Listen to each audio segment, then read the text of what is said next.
everyone, and welcome to the latest episode of Sean's Movie Crusades. My name is Sean Wasserkrug, and I'm here to review all the latest films in theaters, as well as any as you recommend, whether they be recent films or old school movies. Today, before we get into today's review, don't forget to hit that like, share, and subscribe button. Don't forget to follow us on all the media outlets you see below. Today's review is Old Man and the Gun, which is an independent film done with Robert Redford, Sissy Spacek, and Casey Affleck. Now, big thing coming into this film is that rumors are circulating that this is Robert Redford's final film, as he's going to be retiring after this. So not necessarily a lot was writing on this film, but more or less it was a movie that didn't need to be seen for anyone to want to see one of the best living actors of our time. And obviously, of course, you have fantastic actors in it, such as Sissy Spacek and Casey Affleck, who just came off a Best Actor win with Manchester by the Sea, which was a phenomenally heartbreaking film that I really, really loved. And the trailer for this movie was great. I mean, it was a great-looking trailer overall, and I was really actually excited to see this movie. Basically, the general plot of this film is that you have this 76-year-old man. It's actually based on a true story, for the most part. And it follows a 76-year-old Forrest Tucker, played by Robert Redford. And basically, he's a bank robber. And he's been robbing banks ever since he could remember. And he'll get arrested, and he'll break out of prisons. I think in the movie, he's broken out of 16 prisons. And he just loves what he does. But he gets away with it for so much because of his charm.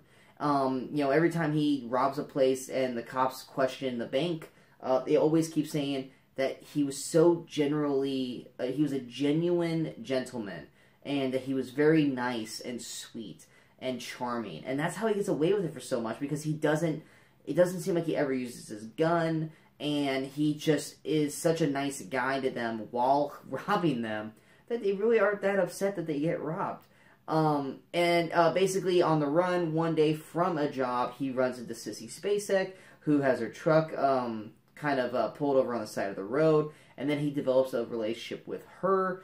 And Casey Affleck basically plays the detective John Hunt, who's basically on the case to try and capture Forrest Tucker, not Forrest Whitaker, Forrest Tucker, and try to stop him from robbing all the banks. You also have other, before I go into that, that's basically the general plot of the film. What works with the movie? Obviously, the cast is great. Robert Redford is doing what he loves doing. He's so relaxed and calm and chill throughout this movie, and he's charming as hell in this film.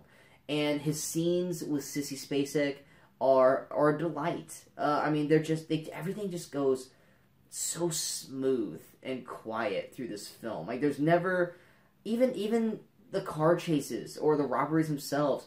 They're just so smooth. It's not loud, it doesn't go crazy, it's just a real calm watching film, very quiet watching film, which is real strange for a cops and robbers kind of movie, because usually it's very loud with sirens and alarms and gunshots and all this stuff, and this movie doesn't do that. It's just a very relaxing film based on bank robberies. And like I said, Robert Redford does a fantastic job as Forrest Tucker, and Sissy Spacek does a great job as Jewel, and of course Casey Affleck. He's doing his normal chill self, even though he's playing a detective. Casey Affleck, for the most part, usually plays the same character at this medium, but he does great in what he does. I mean, it's not anything like his Manchester by the Sea performance, but Casey Affleck does a great job nonetheless. What doesn't work for the film, or what might not work for some, is that even though it's only 90 minutes long. I mean, it's really a short film overall. The pacing of the film and there being not really any action overall might be a turnoff to some people who were expecting a normal cops and robbers kind of film.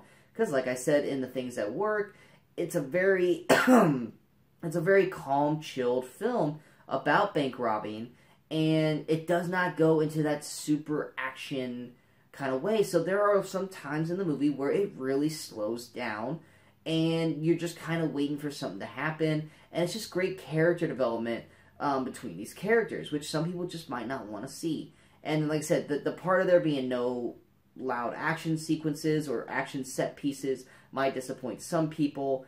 I actually didn't mind it in this movie, but some people might have an issue with the pace and the action overall.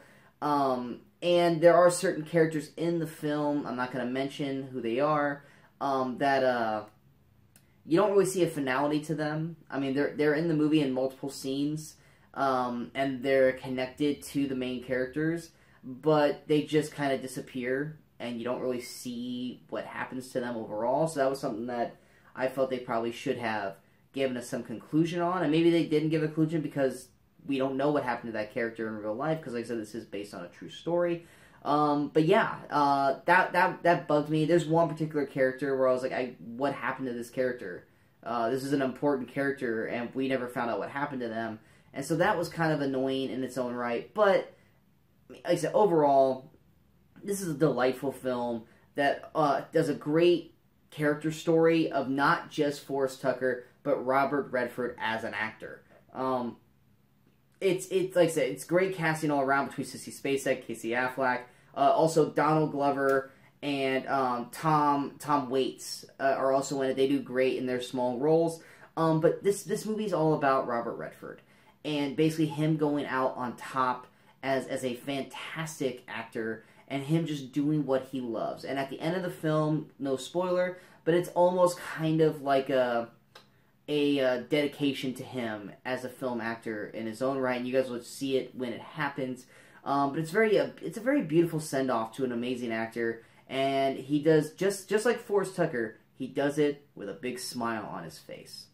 So if you guys enjoy Robert Redford, or you guys want to see the final film of one of the best actors around, I strongly recommend Old Man of the Gun. Is it something that you need to rush out and see if it's in theaters near you? No. You could probably wait till streaming or DVD or Blu-ray. But just like this review is, it's very calming, it's very relaxing, and it's a very well-acted film overall.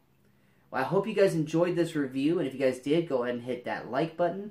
And if you guys feel like this review is worth sharing, you can go ahead and hit that share button. And don't forget to subscribe to the channel, as well as all the social media outlets you see below, so you guys stay up to date with all the latest reviews from Sean's Movie Crusades. And until next time, good morning, good afternoon, and good night, Movie Crusaders.